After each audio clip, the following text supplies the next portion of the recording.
Hi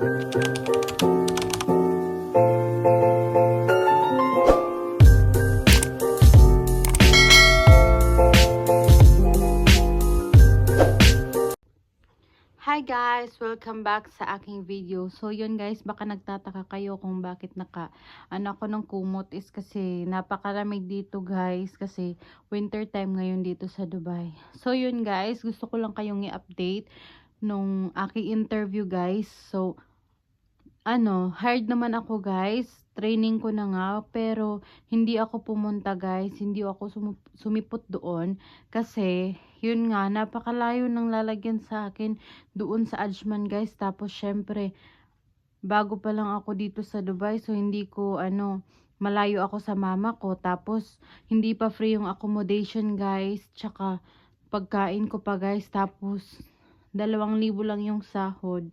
Syempre, accommodation, pagkain at saka transpo ko pa guys. So yun nga, naghahanap pa ako ng iba, kasi gusto ko kasi yung mama ko is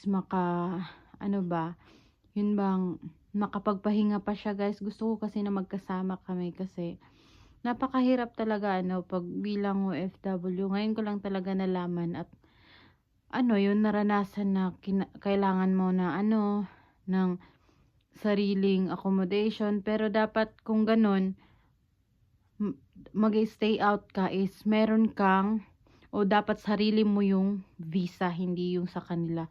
Kasi yung sa kanila is parang hawak kanila guys. So yun, naghahanap ako, baka merong taga Dubai na mag-views dyan. Tapos may alam kayo na trabaho dito sa Dubai, sana i-PM nyo ako sa aking email yun guys. At saka yun lang. So, 3 yung aking in-applyan at saka yung interview ko is lahat naman sila okay guys, pero yun nga lang, napakalayo guys. Kaya nag-back out ako. Actually, Monday, kahapon pa yung training ko guys. Hindi talaga ako sumipot doon kasi yun nga, after kasi ng training guys, parang 1 week lang yung training. Pagkatapos ng training is ililipat na kami sa Ajman. Yung iba sa Sharjah. Malayo-layo rin daw yun. Hindi ko pa hindi ko pa sweto dito kasi pasensya na talaga sa Tagalog guys, kasi inaano ko talaga yung bibig ko na na masanay na magsalita sa lengguwaheng Tagalog. So yun guys, sana may makatulong sa akin na makapasok na talaga ako ng permanent ko na trabaho. Kasi kung dito parang hawak kasi kami ng alam nyo na guys yun, kung sino yung mga OFW dyan na nanonood. So yun nga, kakarating ko lang ngayon galing sa kasama ko si Madam. Pagkatapos yun, yung ibang talaga, yung ibang kasamahan ko, kahit kababayan lang parang naninira talaga sila sa'yo. Hindi naman kahit hindi sila lalo na nung nalaman nila na iisang bahay lang kami ng aking amo. Kasi nga dito ako umuwi sa aking mama, or sa bahay ng amo ko, kasi dito nagtatrabaho si mama ko. Stay in siya guys. So yon, kaya si mama sa kanila na kung pwede na dito na lang muna ako sa kanila. Kasi kaya yun, hindi nila kung sa pa, yung free accommodation ko is kinaltasan na lang yung aking sahod, kasi dito na lang ako, tapos dito ako kumakain, tapos kapag magjo-duty is sasakay na lang ako sa kanila. Pero yun nga, baka magtatanong kayo kung bakit pa ako naghahanap ng trabaho is it's because meron talaga mga ugali sila dito na hindi natin talaga lalo na ako. Syempre, sa clinic kasi guys is pataas, pababa ako kasi inuutusan nga ako. Sino nga ako kung hindi naman ako papayag sa kanilang mga utos. So yun, pataas, pababa ako sa hagdanan nila, umaakyat, tapos yun araw-araw.